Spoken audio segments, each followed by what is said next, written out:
సమ్మర్లో డైట్ చేసిన వాళ్ళు ఐస్ క్రీమ్ తినలేము, ఒక్క ఐస్ క్రీమ్ తిని లావ్ అయిపోతాం, ఎన్ని రోజులు చేసిన డైట్ వేస్ట్ అవుతుందని ఫీల్ అవుతారు కదా, వాళ్ళకి ఇది మంచి recipe. Welcome to my channel Teju wonders. ముందుగా ఒక బౌల్లోకి మనం స్వీట్ పొటాటోని క్యారెట్ తీసుకొని ఉడకబెట్టుకోవాలి. ముందు స్వీట్ పొటాటో 50% ఉడికాక అందులో మళ్ళీ మనం క్యారెట్ వేసుకొని మంచిగా స్టీమ్ చేసుకోండి. కుక్కర్లో పెట్టకండి, స్టీమే చేసుకోండి, అప్పుడే మంచి టేస్ట్ వస్తుంది. ఇప్పుడు మనం ఉడకబెట్టిన దాన్ని మిక్సీలో వేసుకొని కొన్నిగా వాటర్ పోసుకుంటూ మెత్తగా గ్రైండ్ చేసుకోవాలి. ఒక్క క్యారెట్ ముక్క అది ఏది కూడా మనకు తగలకుండా నీట్గా దాన్ని మనం మిక్సీ పెట్టుకోవాలి. వేసుకున్నాక దాన్ని పక్కన పెట్టుకొని ఇప్పుడు ఒక కడాయిలో పాలు పోసుకోవాలి. ఒక్క చుక్క వాటర్ లేకుండా జస్ట్ ప్యూర్ పాలే పోసుకోండి. అందులో కొంచెం కుంకుమ పొడి ఎక్కువ వేసుకుంటే హెల్త్ ఇష్యూస్ వస్తాయి.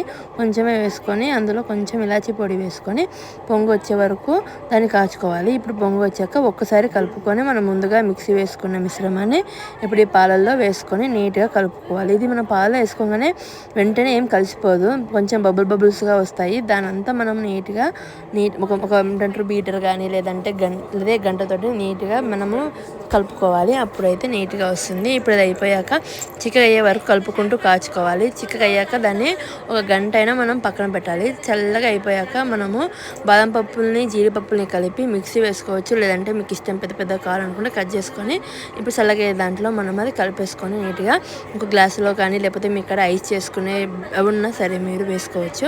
మా దగ్గర అవి లేకపోవడం వల్ల మేము గ్లాసులో వేసుకున్నాము. దాని మీద సిల్వర్ ఫాయిల్ పెట్టుకొని స్పూన్ పెట్టుకున్నాము. మీ ఇక్కడ ఒక గ్లాసెస్ ఉన్నాయి అని చెప్పి గ్లాసెస్ పెట్టుకొని ఐస్ ఉంటుంది, స్టిక్ ఉంటుంది, అదైనా సరే మీకు ఏదైనా మీకు దొరికితే దాన్ని బట్టి మీరు చేసుకోండి.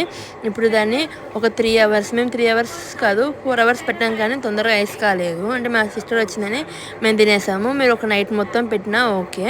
ఇప్పుడు దాన్ని ఫ్రీజర్లో పెట్టేసుకొని నేనైతే 3 hours, మీరు ఒక నైట్ అంతా పెట్టుకోండి అంతే. ఇంకా మనం ఫ్రీజర్లోకి తీసుకొని తింటే మంచి టేస్ట్ ఉంటుంది. హెల్దీకి హెల్దీ, టేస్టీకి టేస్టీ. ఇది మా చెల్లె రెసిపీ. ఎలా ఉందో నాకు కామెంట్ చేయండి. Bye bye.